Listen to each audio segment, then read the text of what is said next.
Hola, mi nombre es Robert Mackenzie. Bienvenidos a la Universidad de Chicago, donde un distinguido grupo de invitados se ha reunido con el objeto de ver y discutir este capítulo de la serie Libre para Elegir. En él es examinado el movimiento del consumidor, el desenvolvimiento total de alto poder en las agencias gubernamentales, hecho que ha traído el deseo de proteger al consumidor en las últimas décadas. ¿Realmente estas agencias sirven o hay mejores métodos para proteger al consumidor? Esta es la pregunta que Milton Friedman hace en esta película.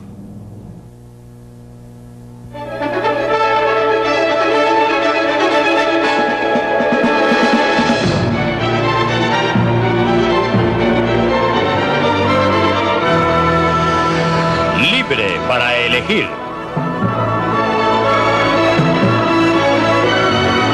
Una opinión personal de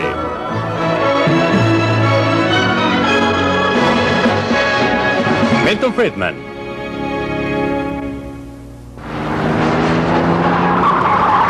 ¿Quién protege al consumidor?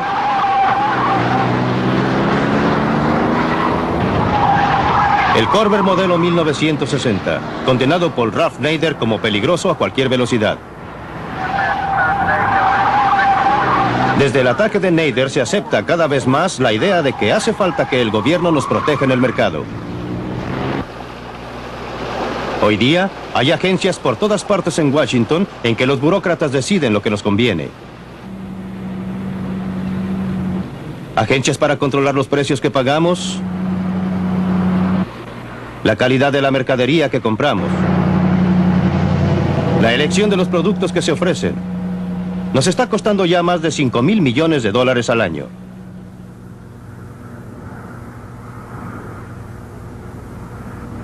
Desde el ataque al Corvair, el gobierno ha gastado más y más dinero en nombre de la protección del consumidor.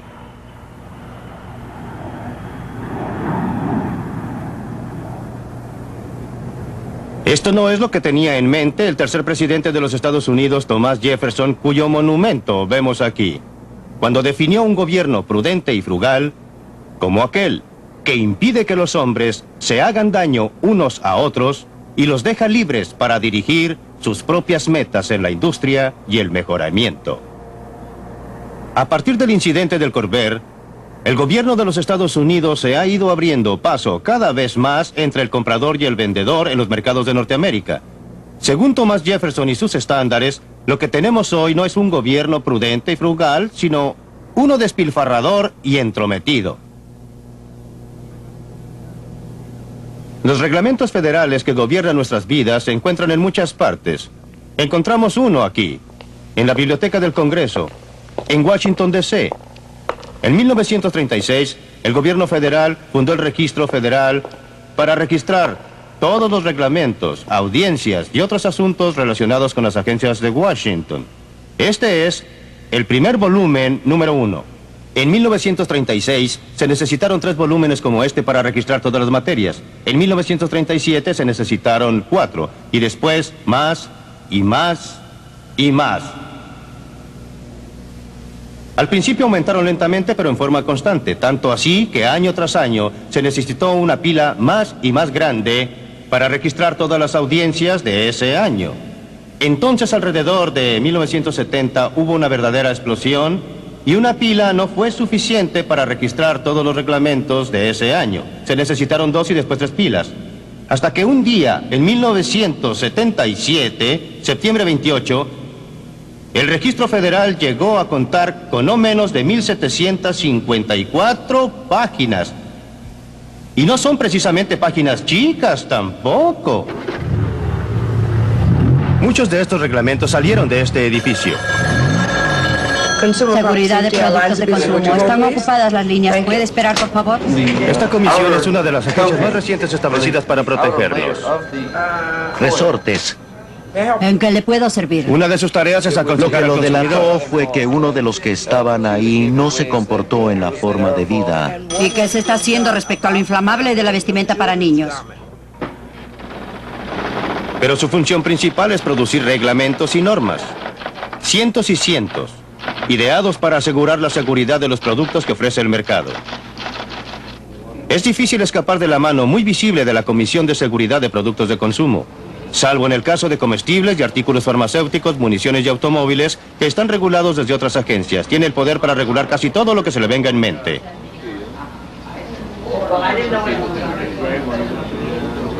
Ya está costando $41 millones al año probar y regular todos estos productos para nuestro bien. Y eso que recién comienza. La comisión emplea técnicos altamente entrenados para llevar a cabo las pruebas como esta, probando los frenos de una bicicleta.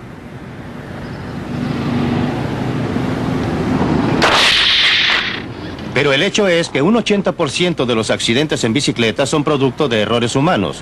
Estas pruebas pueden algún día lograr frenos más seguros, pero ni eso es seguro.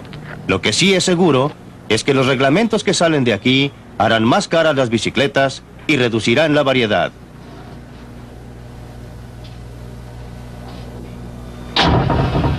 Sí, efectivamente, están probando la forma en que se encienden los fósforos. Y son muy precisas las pruebas. La presión debe ser exactamente 1 libra. El fósforo debe estar exactamente en un ángulo derecho. ¿Comisión de Seguridad de Productos de Consumo? No importa cuántas pruebas se hagan, los columpios para niños nunca serán seguros. No se pueden prever los accidentes.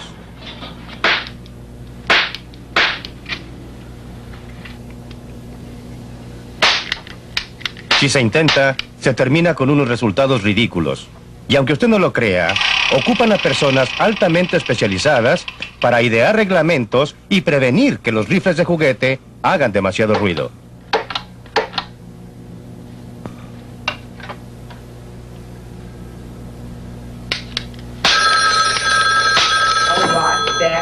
Comisión de Seguridad.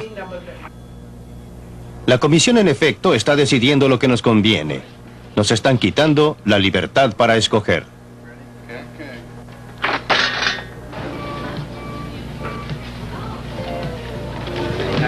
Los consumidores no necesitan estar restringidos por normas y reglamentos. Los protege el mercado mismo. Quieren los mejores productos posibles al precio más bajo. Y el propio interés del productor lo llevará a entregar este tipo de producto para mantener satisfechos a los consumidores. Después de todo, si entregan productos de baja calidad aquí, no van a lograr que usted vuelva a comprar. Si entregan mercadería que no les sirve, no la van a comprar. Es por eso que buscan por todas partes hasta encontrar el producto que los satisfaga y que llame su atención. Y promueven estos productos porque, de lo contrario, se arruinarán. Es obvia la diferencia entre el mercado y la acción política y la agencia gubernamental. Aquí nadie lo obliga, es libre, hace lo que quiere. No hay un policía que le saque dinero del bolsillo o velará porque haga lo que dicen. Hace un cuarto de siglo, compré de segunda mano una calculadora de escritorio por la que pagué $300. Una de estas pequeñas calculadoras de hoy día y que podría comprar por $10 y que hace todas las operaciones que hacía la otra y más, ¿qué produjo esta tremenda mejoría en la tecnología? ¿Era el interés propio o la avaricia, si quiere? El afán de ganar de los productores que querían producir algo que les diera a ganar $1. La avaricia de los consumidores que querían comprar lo más barato posible. ¿Tomó parte en esto el gobierno? Muy poco, solo manteniendo abierto el camino para que la avaricia humana y el interés propio pudieran beneficiar al consumidor. Cuando los gobiernos intervienen en los negocios, se ahoga la innovación. Los ferrocarriles están reglamentados desde hace casi un siglo y son una de nuestras industrias más atrasadas. La historia del ferrocarril demuestra lo que casi siempre resulta de las buenas intenciones de los grupos que protegen al consumidor. En los años de 1860, las tarifas de ferrocarriles eran más bajas en los Estados Unidos que en cualquier otra parte del mundo, pero muchos clientes pensaron que eran demasiado altas. Se quejaron amargamente de las ganancias de los ferrocarriles. Ahora bien, los ferrocarriles de la época también tenían problemas. Problemas que surgían de la feroz competencia entre ellos. Muchos ferrocarriles, todos peleando por un pedazo del mercado, todos tratando de hacerse un buen renombre. Si quiere ver los problemas que tenían según ellos, venga a ver esto. Al ver el interior de este vagón privado de ferrocarril, no parece que las personas que dirigían el ferrocarril tuvieran mayores problemas. A algunos, Como al dueño de este vagón privado, les había ido muy bien. Este era el equivalente del jet privado de los grandes magnates de hoy. Pero por cada uno que lo lograba, muchos no sobrevivían la feroz competencia. Lo que vemos aquí es un mapa ferrocarrilero de los Estados Unidos de 1882. Muestra a todos los ferrocarriles que existían entonces. Era un verdadero laberinto de ferrocarriles que iban a los rincones más lejanos, más apartados, cubriendo la nación de costa a costa.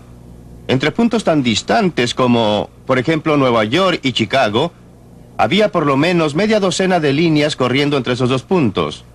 Y cada una de estas trataba de ganar el mercado reduciendo tarifas, las que llegaban a ser muy bajas. Los que más se beneficiaban de esta competencia eran los clientes que enviaban mercadería a puntos distantes. Por otra parte, entre algunos puntos de ese viaje, digamos por ejemplo, Harrisburg y Pittsburgh, había a veces una sola línea funcionando y esa línea se aprovechaba al máximo de su posición privilegiada. Cobraba el total que daba el tráfico y el resultado era que la suma de las tarifas que se cobraban para el tramo corto era típicamente más alta que el total cobrado por el tramo más largo entre los puntos más distantes. Por supuesto que ningún cliente se quejaba de los precios bajos para el tramo largo, pero sí se quejaban de los precios altos cobrados por los tramos cortos. Y esa fue una de las razones principales de la agitación que finalmente llevó al establecimiento de la Comisión Interestatal de Comercio. Los dibujantes de la época se deleitaban en hacer notar la tremenda influencia política que tenían los ferrocarriles, y realmente la tenían. Utilizaron las quejas de los consumidores para lograr que el gobierno estableciera una comisión que protegiera los intereses del ferrocarril. Demoró alrededor de una década para que la comisión funcionara plenamente. Para entonces, está por demás decir que los defensores del consumidor habían pasado a su próxima cruzada. Pero seguían ahí los ferrocarrileros. Rápidamente aprendieron cómo utilizar a la comisión para sus propios fines. Solucionaron el problema tramo largo, tramo corto, aumentando las tarifas del tramo largo. Los clientes terminaron pagando más. Hábleme de protección.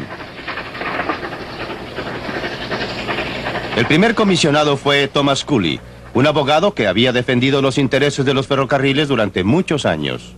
Los ferrocarriles continuaron dominando la comisión. En los años 1920 y 1930, cuando los camiones surgieron como competidores muy serios en los tramos largos, los ferrocarriles indujeron a la comisión a ocuparse del transporte por camiones. Los camioneros, a su vez, aprendieron cómo utilizar a la comisión para protegerse de la competencia. Esta firma lleva flete ida y vuelta del Aeropuerto Internacional de Dayton, Ohio. En algunas rutas es la única y los clientes dependen de ella. Pero la Dayton Air Freight tiene problemas. Su licencia de la ICC solo le permite llevar flete desde Dayton hasta Detroit. Para cubrir otras rutas, ha tenido que comprar derechos a otros porteadores con licencias de la ICC, incluyendo a quienes no tienen ni siquiera un camión. Y han pagado hasta $1,000 al año por el privilegio. Nuestra compañía está tratando de obtener derechos para viajar hasta ahí. Sí, lo haremos. Y gracias por su llamada, señor. Los dueños de la firma han tratado durante años de lograr que se les extienda la licencia a otras rutas. No tengo queja con las personas que ya tienen permisos de la ICC, solo que este es un país grande y desde el establecimiento de la ICC en 1936 han entrado pocas personas al negocio y no permiten que entren nuevas empresas y compitan con las empresas que ya están dentro. Claro que la Dayton Air Freight sufre, pero también sufren los clientes que pagan tarifas más altas. Hablando francamente, no sé por qué la ICC se queda tranquila sin hacer nada. Es la tercera vez que yo sepa que hemos firmado una solicitud de la Dayton Air Freight que nos ahorraría algún dinero. Ayudaría a la libre empresa y ayudaría al país a ahorrar energía. Protegería a la empresa y país. Finalmente todo se reduce a que el consumidor financiará todo. Y ellos tienen la responsabilidad. La ICC tiene la culpa. La Dayton Air Freight ahora tiene muchos de sus camiones parados. Camiones que podrían estar proporcionando servicios valiosos. Lejos de proteger al consumidor, la ICC los ha perjudicado. En lo que a mí concierne, no existe libre empresa en el comercio interestatal. Eso desgraciadamente ya no existe en este país. Hay que pagar por ello y hay que pagar bastante caro. Y eso no solamente significa que pagamos el precio, significa que el consumidor tiene que pagar el precio. El precio que paga el consumidor cuando se trata de medicinas podría costarle la vida. En el siglo XIX, las farmacias ofrecían un surtido impresionante de píldoras y pócimas. La mayoría no surtía ningún efecto y algunas eran mortales.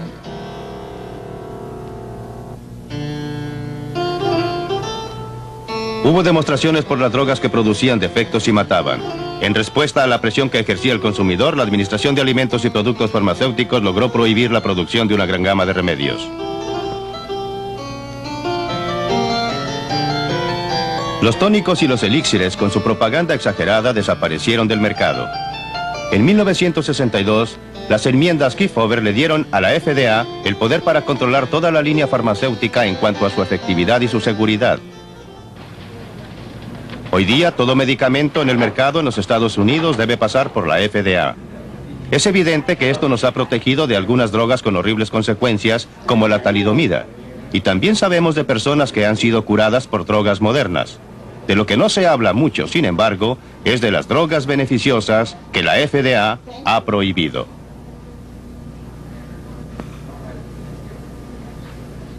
Bueno, si examina el significado terapéutico de las drogas que no han llegado a los Estados Unidos, pero que se pueden obtener en otras partes del mundo, como por ejemplo la Gran Bretaña, nos hace dar cuenta de que hay muchos ejemplos de pacientes que han sufrido. Por ejemplo, hay una o dos drogas llamadas inhibidoras beta que, según parece ahora, pueden prevenir la muerte después de un ataque al corazón. Nosotros la llamamos prevención secundaria de muerte coronaria por infarto al miocardio, las que de poder obtenerse aquí podrían estar salvando aproximadamente 10,000 vidas al año en los Estados Unidos. En los 10 años que siguieron a las enmiendas de 1962 no se aprobó ningún medicamento para la hipertensión, para el control de la presión sanguínea. En los Estados Unidos, en cambio, en la Gran Bretaña se aprobaron varios. En todo el área cardiovascular solo se autorizó una droga en los 5 años entre 1967 y 1972. Y esto se puede relacionar con problemas conocidos en la organización FDA. En estos carritos le están llevando a un funcionario del FDA los documentos necesarios para aprobar un solo producto farmacéutico. Debe ser el nuevo medicamento del que me hablaron.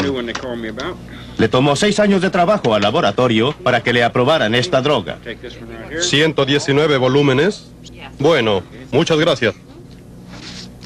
Las implicaciones para el paciente son que las decisiones terapéuticas, que antes eran responsabilidad del médico y el paciente, se toman más y más a nivel nacional por comités de expertos.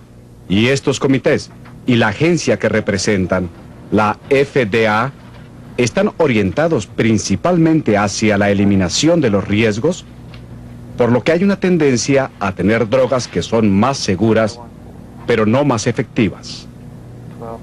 He escuchado algunos juicios bastante impresionantes que se han emitido en estos comités asesores, en los que al discutir una droga, se escucha una opinión como: no hay suficientes pacientes con una afección de esta gravedad para justificar la producción de esta droga para uso general.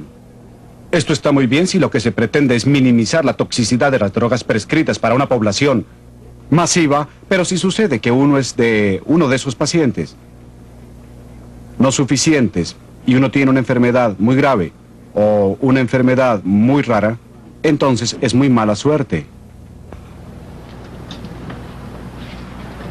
Durante 10 años la señora Esther Osdane sufrió de asma aguda. Los medicamentos que recibió tuvieron severas consecuencias colaterales. Empeoraba. Pero la droga que prescribía su médico estaba prohibida por la FDA. Así es que 2 veces al año la señora Osdane debía viajar.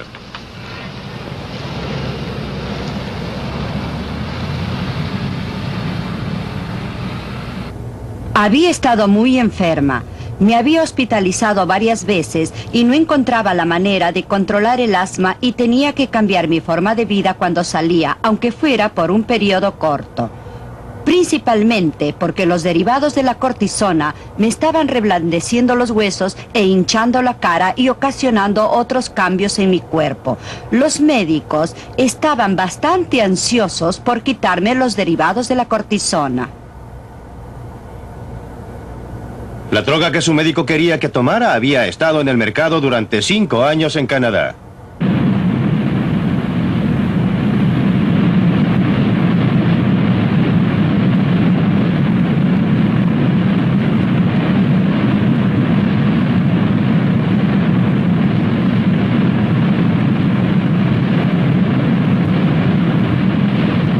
Una vez cruzada la frontera, a la altura de las cataratas del Niágara, la señora Osdane podía usar la receta que le había dado un médico canadiense.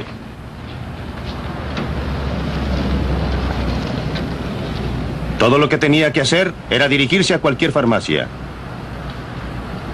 Ahí podría comprar la droga que le estaba totalmente prohibida en su país.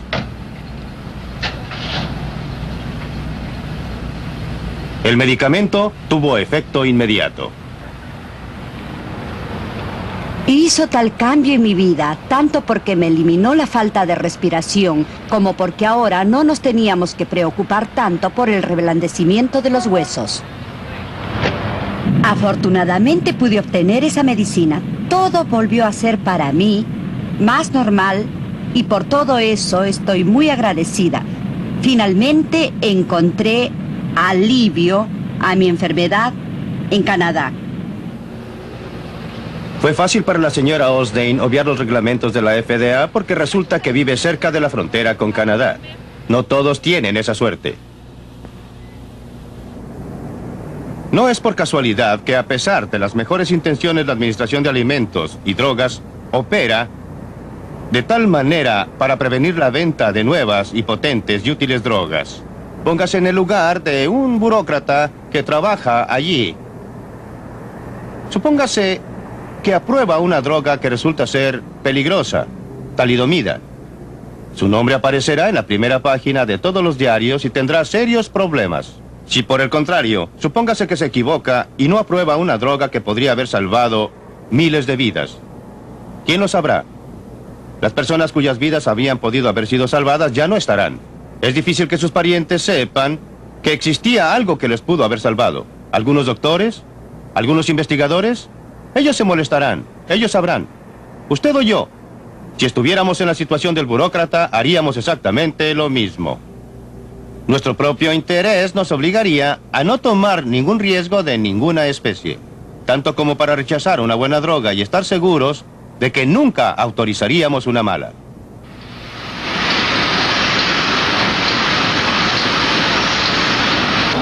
Los laboratorios ya no tienen los medios para desarrollar nuevas drogas en los Estados Unidos para pacientes con enfermedades raras. Cada vez más, deben depender de drogas con grandes volúmenes de ventas. Ya 4 laboratorios han quebrado y hay menos drogas nuevas en el mercado.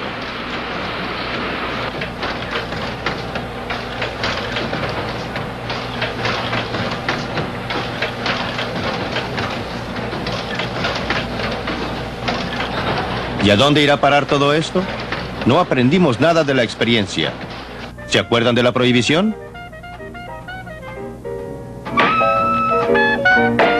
En un ataque de moralidad a fines de la Primera Guerra Mundial, cuando muchos jóvenes estaban fuera del país, los abstemios nos impusieron a todos la prohibición de beber alcohol. Lo hicieron por nuestro bien. Y no hay duda de que el alcohol es algo dañino.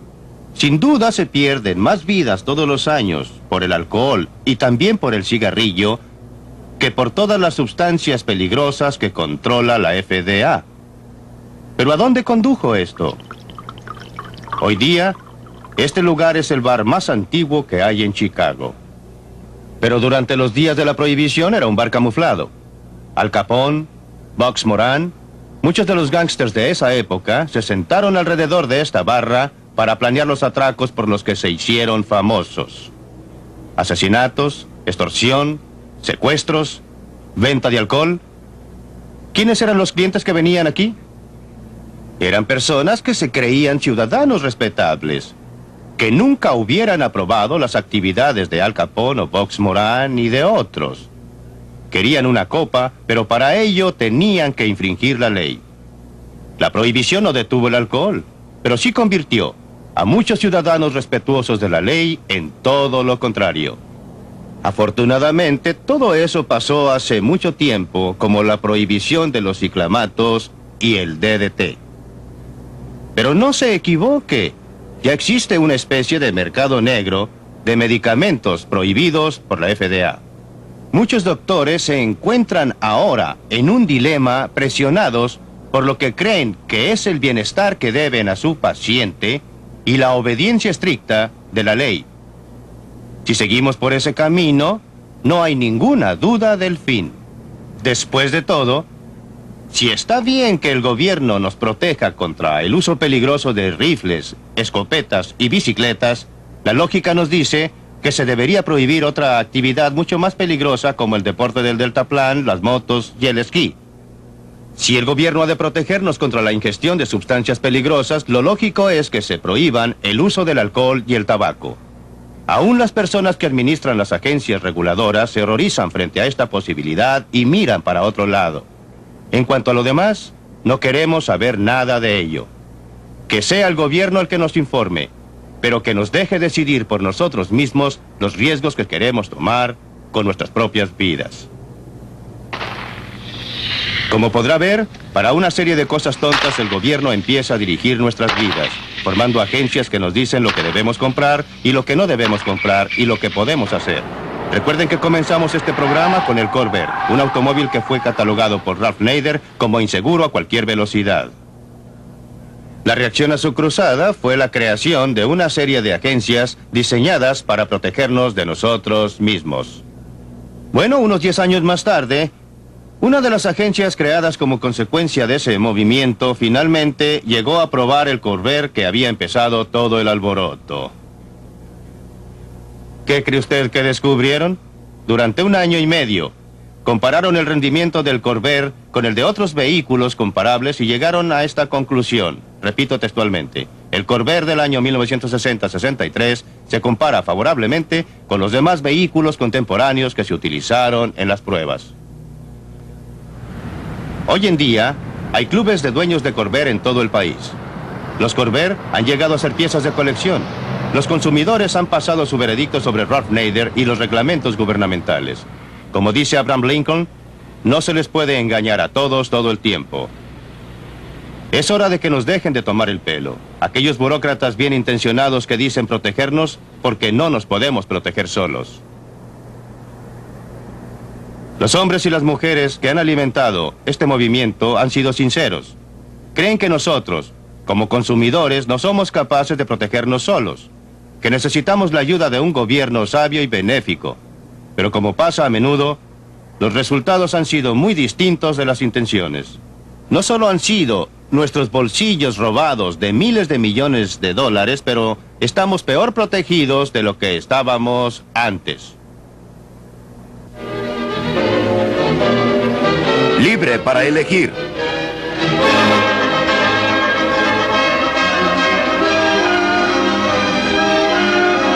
Ahora de vuelta en la Universidad de Chicago, los consumidores mismos tienen la oportunidad de defender su causa. Concuerdo con el señor Freeman acerca de aquellas agencias que han tenido como propósito principal el sostener económicamente alguna industria. Esto es por lo que defensores del consumidor como yo están a favor de la eliminación del ICC, el CAB y la Comisión Marítima. Pero cuando se habla de protección del consumidor en el mercado y cuando se habla del guardián gubernamental en la competencia, como lo demuestran todas las encuestas, los consumidores piden más y más protección. Y para dar solo 2 ejemplos de cómo no basta con informar al consumidor para protegerlo, hace 5 años no habría podido comprar en este país una cuna que tuviera los barrotes lo suficientemente juntos para no preocuparme de que el niño se pudiera ahorcar. Hasta que el gobierno y la comisión se ocuparon del asunto, el consumidor no tenía posibilidad de comprar ese tipo de cuna. Ahora los estrangulamientos han bajado en un 50%. En 1975 yo no hubiera podido alquilar una máquina Xerox. Hasta que la Comisión Federal del Comercio Antimonopolio no implantó la competencia en ese mercado, no tenía esa oportunidad y entonces en un año el precio bajó de 14,000 a 5,000 dólares. Esos son dólares que vuelven a nuestros bolsillos aparte de la baja de los traumas emocionales. Bueno, antes de preguntarle a Milton Friedman que vuelva sobre el tema, establezcamos el punto de vista de los demás participantes y expertos. Doctor Richard Landau, su opinión. Bueno, creo que el costo es desproporcionadamente grande y que los beneficios son triviales si es que los hay. Creo que quizás Milton exagera un poco al tratar de lograr su punto, pero básicamente concuerdo con él en el área que domino y que es la regulación del desarrollo de nuevos medicamentos. John Clayburg. Bueno, en el campo de la seguridad de automóviles hemos salvado alrededor de 155,000 vidas y millones de heridos gracias a los reglamentos desde junio de 1960. Podría mencionar también el costo de choques de automóviles cada año, que es del orden de los 48,000 millones de dólares. Bastante alto cuando se compara con otras cosas, sin mencionar de nuevo el trauma humano. Bob Crandall. Bueno, creo que es imposible no estar de acuerdo con Milton Friedman sobre los efectos del control sobre tarifas del tipo económico que tuvieron que soportar las industrias y compañías ferrocarrileras y camioneras. La intención de esa legislación fue, por cierto, proteger al ferrocarril y proteger a los camiones, y lo mismo en el caso de la reglamentación marítima.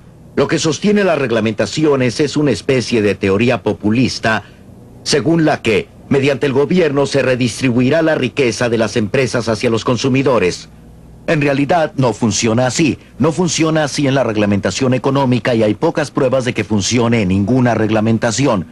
En cuanto a si obtenemos beneficios de las reglamentaciones de seguridad y salud, creo que son muy recientes para poder sacar conclusiones.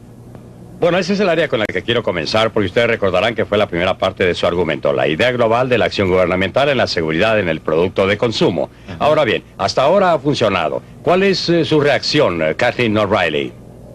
Bueno, en lo que respecta a seguridad, los fabricantes de cortadoras de pasto aseguraron durante 20 años que no podía diseñarse una segadora segura. Solo cuando la Comisión de Seguridad de los Productos de Consumo los obligó, se despertó en ellos el genio creativo y diseñaron látigos de malla en plásticos y muchas otras innovaciones, que es la causa por la que la presencia del gobierno obligó una innovación que de otra manera no hubiera sido posible. Es muy fácil ver los resultados positivos.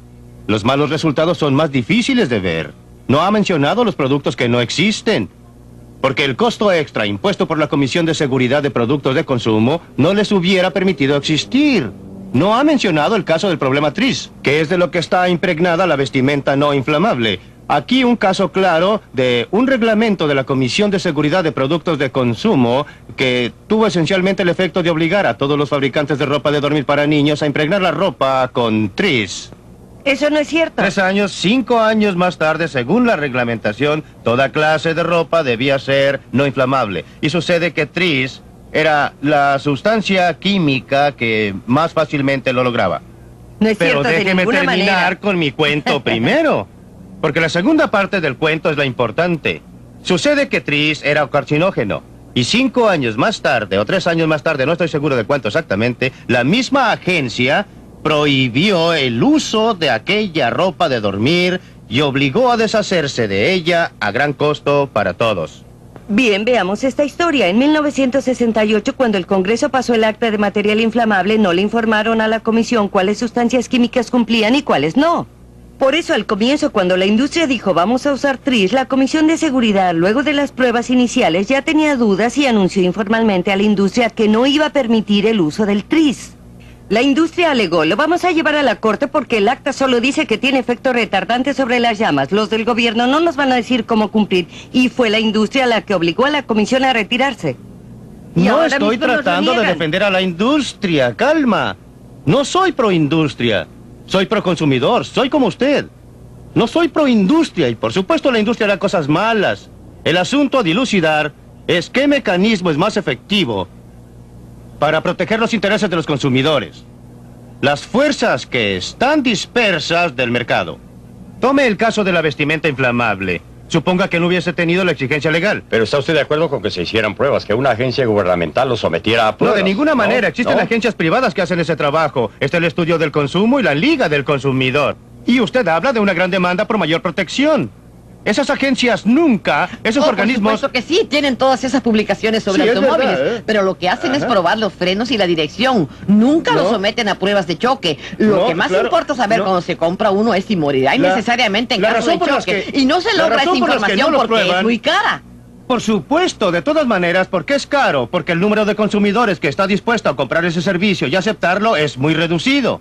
Esa no es la razón es que es sumamente caro. Por supuesto, pero si tuvieran un gran número de clientes, si hubiera suficientes clientes, suficientes consumidores Sí, que pero es la historia quisieran... del huevo y la gallina, es ridículo.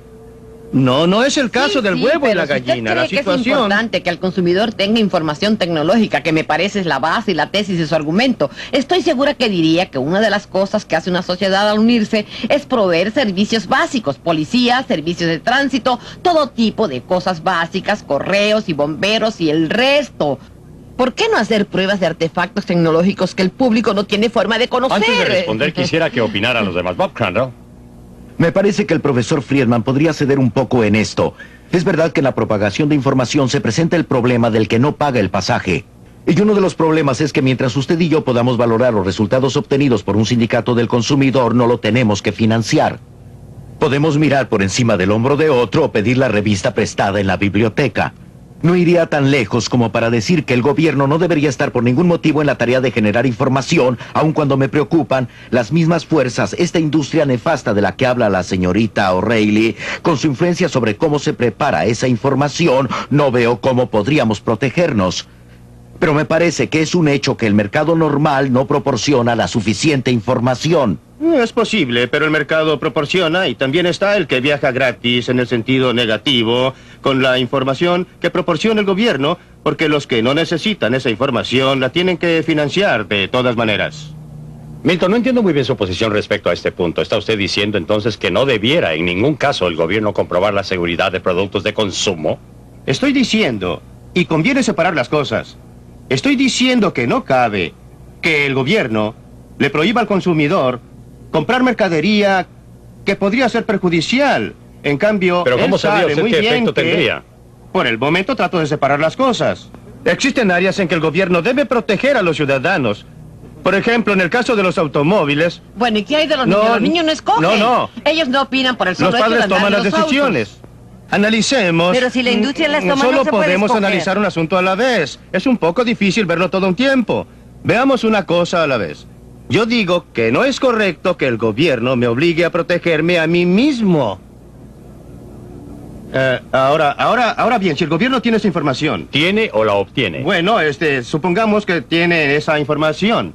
Entonces debería hacerla pública, ponerla al alcance de todos. El otro punto es, ¿existen circunstancias en que el gobierno debiera reunir esa información? Es posible que existan circunstancias, deben ser consideradas una por una. A veces hay, otras veces no.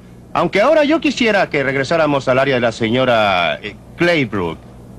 El problema de las bolsas de aire. Cierto. Si entiendo bien la situación y no sé nada sobre los aspectos técnicos del asunto de la bolsa de aire en un automóvil, ella está destinada a protegerme a mí como conductor. No evita que yo tenga un accidente o que le haga daño a otra persona porque se activa solo en caso de accidente. Pues bien, ¿por qué no puedo yo tomar esa decisión? ¿Quién es usted para decirme que debo gastar no sé cuánto, 200, 300, 400 dólares en esa bolsa? Lo que decimos es que cuando un automóvil choca contra una pared a 50 kilómetros por hora, los del asiento delantero deben tener protección automática incorporada en el auto. ¿Deben? ¿Por qué Porque deben? Es una ¿Pero por qué mínima. deben? No me Bueno, importa si se trata de una bolsa hay de dos aire o un razones. cinturón de Una seguridad. es que el derecho sagrado a la vida es algo muy respetado en este país. Es más valiosa para mí que para usted. Mi vida es más valiosa para mí. Bueno, pero ¿Utiliza usted su cinturón usted de sabe que seguridad? en un caso como este... A veces sí, a veces no. No parece ser tan valiosa para usted. Si lo fuera, usaría el cinturón. Perdóneme, hay otras cosas Sí. que son más valiosas. Sí, pero su uso es algo simple. Pero mi pregunta ahora es, y quiero una respuesta directa. Pero hay una razón básica del por Sí. qué, y es porque una persona cuando compra un automóvil no sabe cómo se va a comportar el auto en diversas situaciones. Ese es el punto número 1. Número 2. Hay un estándar mínimo básico y ese es el estándar de rendimiento. No es que lo obligue a usted a tener ciertas piezas en su automóvil, pero sería un estándar básico que su auto ya traería y que al comprarlo nadie dejaría de tenerlo.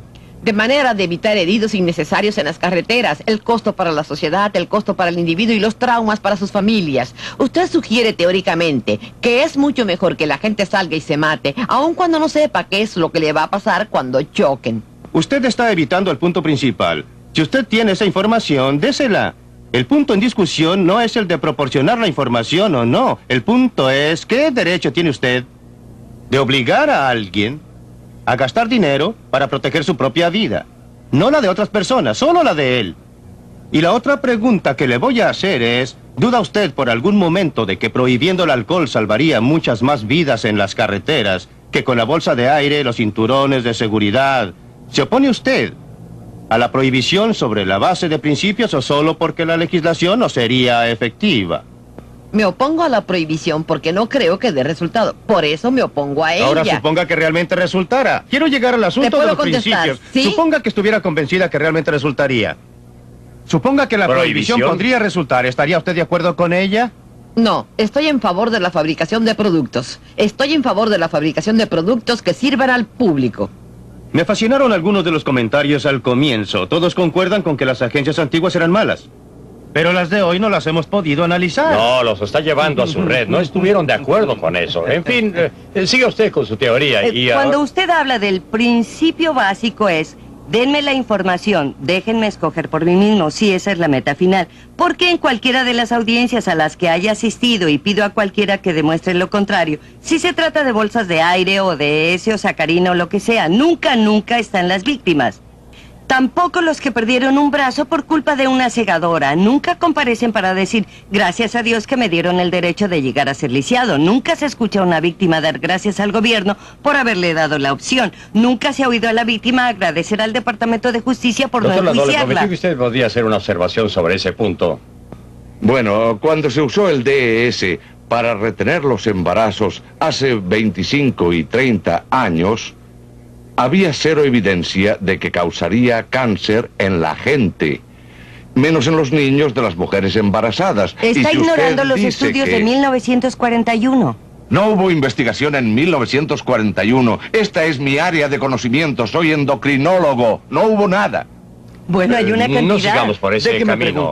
Déjeme preguntarle a la señorita sobre algo que no entiendo. Si el problema de los medicamentos es que no hay competencia, hay varios laboratorios en los Estados Unidos y en el mundo. Uno de ellos. En el mundo entero, como la reglamentación que está diseñada para mantener ciertos productos fuera del mercado, es decir, para restringir aún más el surtido de medicamentos, va a fomentar la competencia o la innovación. En realidad, todo lo que yo he aprendido en economía me lleva a pensar que esto está destinado a reducir la competencia. Y uno de los grandes beneficios de la reglamentación de los medicamentos es que si soy una compañía farmacéutica con un medicamento antiguo y muy probado en el mercado, querría que se mantuvieran fuera los nuevos productos. Creo que ahí está la lección que se aprende del control gubernamental, sea esta la Administración Nacional de Seguridad en Carreteras por los niveles de economía de combustible, sea por medicamentos, o sea el control de la producción. El efecto es anticompetitivo, de ningún modo favorece la competencia. Si yo me explayara un poco sobre lo que dice Bob, él y yo, estoy seguro, todos los economistas estaríamos de acuerdo en que la forma más eficaz de estimular la competencia sería abrir totalmente el comercio y eliminar los aranceles. Las medidas más anticonsumo que se encuentran en los estatutos son las restricciones al comercio exterior. ¿A la Federación de Consumidores de Norteamérica ha testiguado en contra de los aranceles? Ni siquiera se nos ha pedido. Ahora bien, la Administración de Alimentos y Medicamentos, y aquí, doctor, sé que usted tiene un interés especial en esto. ¿Cuál fue su reacción al análisis de Milton respecto al fracaso? Bueno, creo que es aún peor que el análisis de Milton o del análisis que hace el Dr. Wardle. Si uno pudiera examinar las innovaciones en medicamentos durante los últimos 25 a 30 años, vería que la mayoría de los medicamentos, que todos aceptarían como milagrosos, salieron al mercado antes de la enmienda Kefauver. Son las enmiendas de 1962. Exactamente. Bueno, la enmienda de 1962, como dice Milton, en realidad dio eficacia a la reglamentación de seguridad. Los encargados de aplicar esta ley fueron los que la echaron a perder. No veo cómo uno podría objetar la ley en sí misma. Lo que pasó fue que los que la administraron se volvieron locos con la seguridad. Lo único que se alteró de la ley fue lo relativo a su eficacia. Por lo demás, las dos cosas están íntimamente ligadas. Para una enfermedad grave como es el cáncer, habrá que tolerar un medicamento peligroso. Para tratar un dolor de cabeza deberá ser muy, pero muy seguro. Ahora bien, esto es una cosa sabida, pero los encargados llegaron a ponerse medio histéricos con la talidomida. Y la nueva legislación que yo creo fue propuesta por Kefauver para que lo hicieran presidente perseguía hacer bajar los precios de los medicamentos.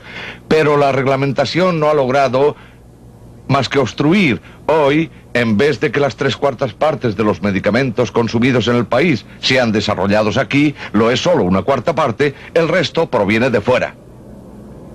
Podríamos esclarecer este punto. Usted dice que no debiera haber intervención gubernamental en los comestibles ni en los medicamentos, ¿o es simplemente la política que adoptó la FDA o que se impuso a raíz de la enmienda Kefauver la que falló?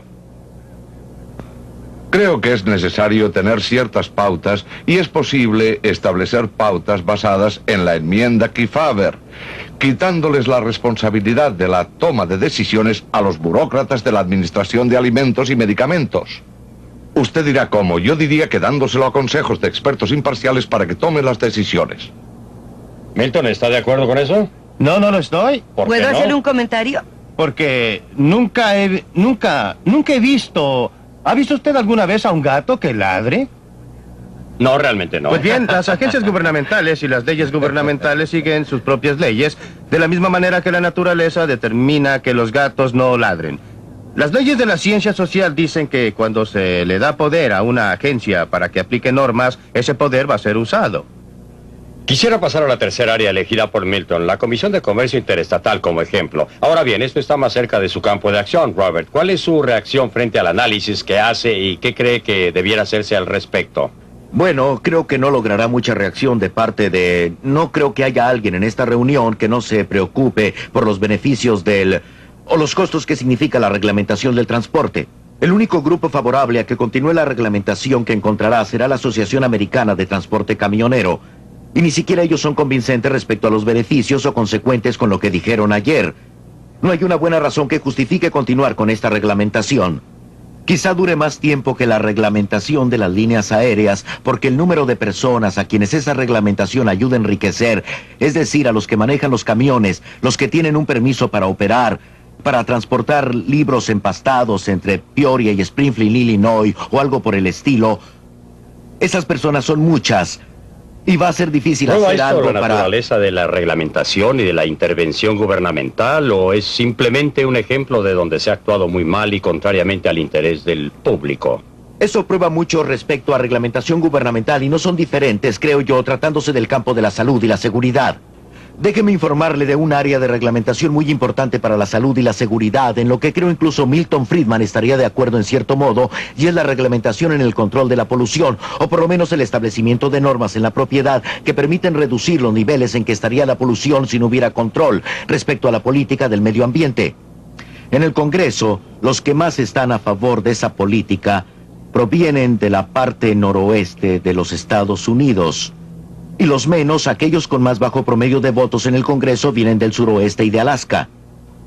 Se preguntarán por qué, y una posible respuesta pienso que sería que el aire está viciado en la ciudad de Nueva York, pero no creo que se encuentre mucha gente que se preocupe seriamente por la calidad del aire en esa ciudad. En Nueva York lo que les preocupa son sus perspectivas de empleo y el valor de sus bienes. De no haber una política del medio ambiente en este país, lo que pasaría es que el comercio se trasladaría al suroeste y al oeste de los Estados Unidos. Por consiguiente, los parlamentarios del este están muy a favor de una política que prohíba, mediante el control de la polución, prohíba una total gravitación. ¿Está usted también en favor de eso? La forma que asume, pero lo usan como excusa, tal como usarán otras excusas, digamos, ante la agencia de la señorita Claybrook para solicitar reglamentos estrictos y poder promover el valor de su producto. Antes de volver a la ICC, que es precisamente lo que quiero hacer, Milton, ¿cuál es su reacción al tema de la polución? Bueno, él y yo estaríamos de acuerdo en la posición de que hay cabida para que el gobierno se preocupe de la polución. Estaría de acuerdo. En segundo lugar, en que las técnicas que se utilizan actualmente para controlarla son terribles y son las que son precisamente por las razones que él describe, porque son una manera eficaz de usar la excusa de la polución para fines muy distintos. Esa es una de las formas en las que los gobiernos maullan, si se me permite volver a mi gato. Hemos discutido este punto en detalle en un libro que escribimos para acompañar este programa de Libre para Elegir. El programa en sí era demasiado corto para que pudiéramos enfocar el problema de la polución. En realidad, lo tuvimos que dejar de lado por ser un tema tan complicado y difícil. Pero hay cabida para una verdadera intervención del gobierno porque es un caso en que se está protegiendo a terceras personas.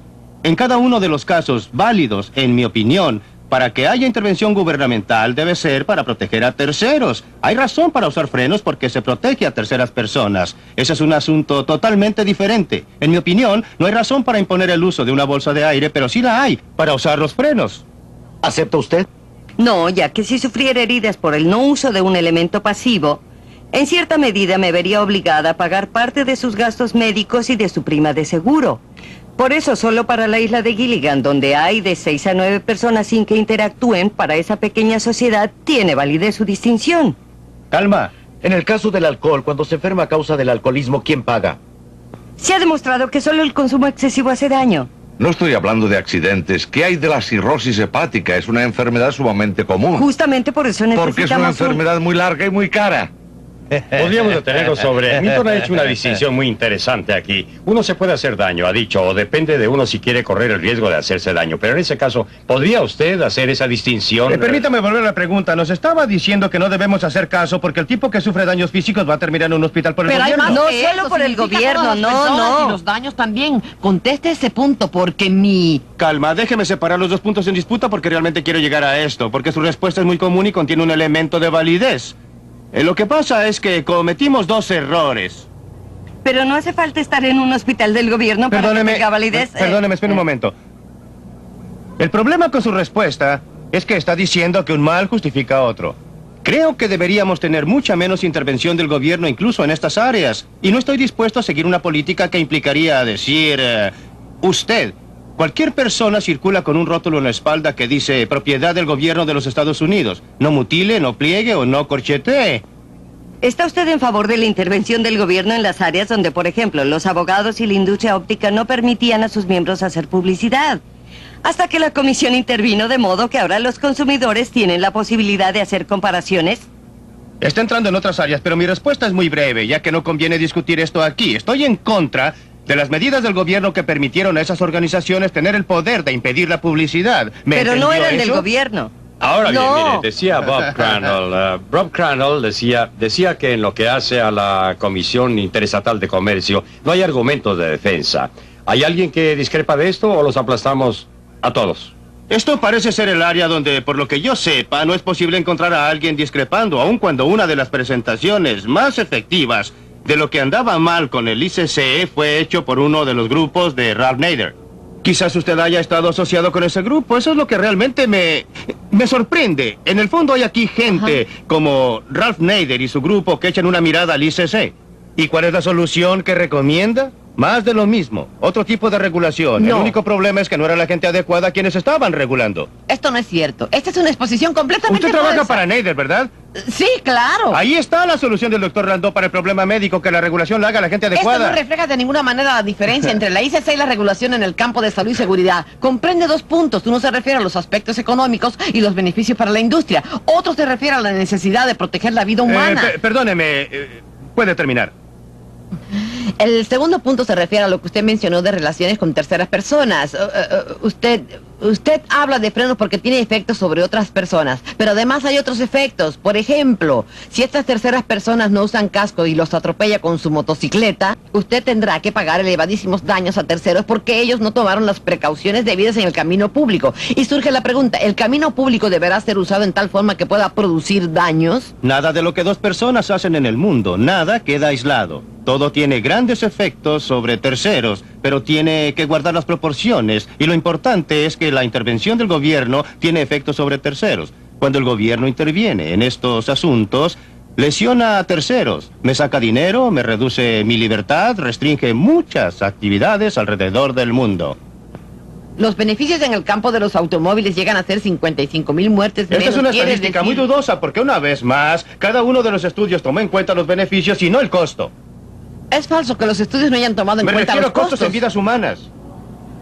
No miraron. Déjeme clarificar esto, miraron, Milton, no por alcanzo a ejemplo. entenderlo. ¿Podría explicar lo que quiere decir? Ajá. Sí.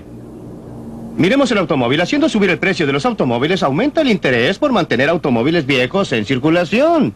El aumento de la edad del automóvil obra en contra de la seguridad. Cuando usted aumenta la seguridad de los vehículos para que la gente pueda... La gente conduce con mayor velocidad o con menos cuidado. Hay más muertes entre los peatones, creo. Es una teoría que carece de pruebas y ya ha sido rechazada. Y de hecho, todas las economías en vidas humanas podrían... ¿Por quién? Pues ¿Usted? no, hay una serie de estudios incluso de ya Yale, veo. Cooper de Yale y otros. Pero lo más importante es que la reglamentación que ha estado en vigencia durante los últimos 10 años demostró que ha habido un descenso en las muertes por accidentes de automóvil. Déjeme volver a lo anterior. Sí. Vea, lo que más ha influido en la economía de vidas humanas ha sido la limitación de velocidad a 55 millas por Pero hora. no, esto no es cierto. Y esa reglamentación no corresponde Sí, pero también es un a una reglamentación de seguridad. Ha sido introducida principalmente para ahorrar gasolina. Es una reglamentación. Sí, bien, referente a la Pero su reglamentación. declaración no es correcta, en el sentido que la economía en vidas humanas haya venido principalmente de la limitación a 55 millas, pero había 55,000 muertes menos debido a las reglas de seguridad. Perdóneme, ha habido 55,000 muertes menos según sus estimaciones. Otras estimaciones... Yo no, sino el Contralor Perdóneme, General. también otras estimaciones. La estimación que hizo el profesor Persman de esta universidad en un estudio muy serio estimó que no había economía en vida humana cuando uno tomaba en cuenta todos los efectos indirectos. Ahora bien, el estudio que él hizo quizá no esté en lo correcto. No creo que lo No esté. estoy tratando de decir que... Pero quizá el otro estudio tampoco esté en lo cierto, ¿eh? Sí, bueno. ¿Qué opina de eso, ah?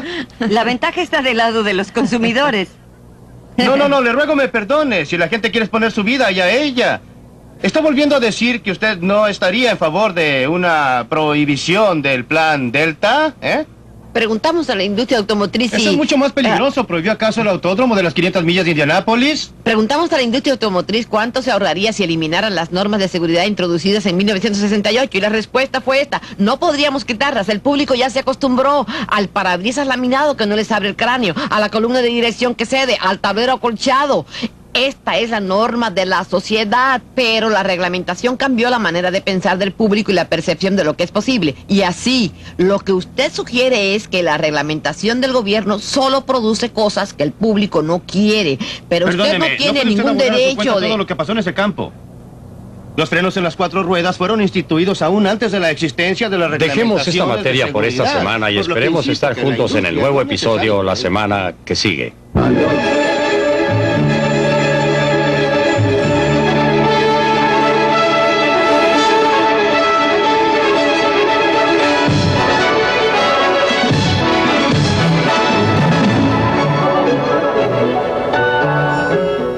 Sea usted un doctor o un operador en una estación de servicio, un trabajador en una fábrica o un burócrata, usted estará representado en nuestro próximo programa. Milton Friedman mira hacia el mercado de marcas para descubrir cómo los trabajadores pueden protegerse mejor en los más difíciles mercados de empleos. Si usted tiene que salir en busca de sustento, no se pierda Libre para Elegir la próxima semana.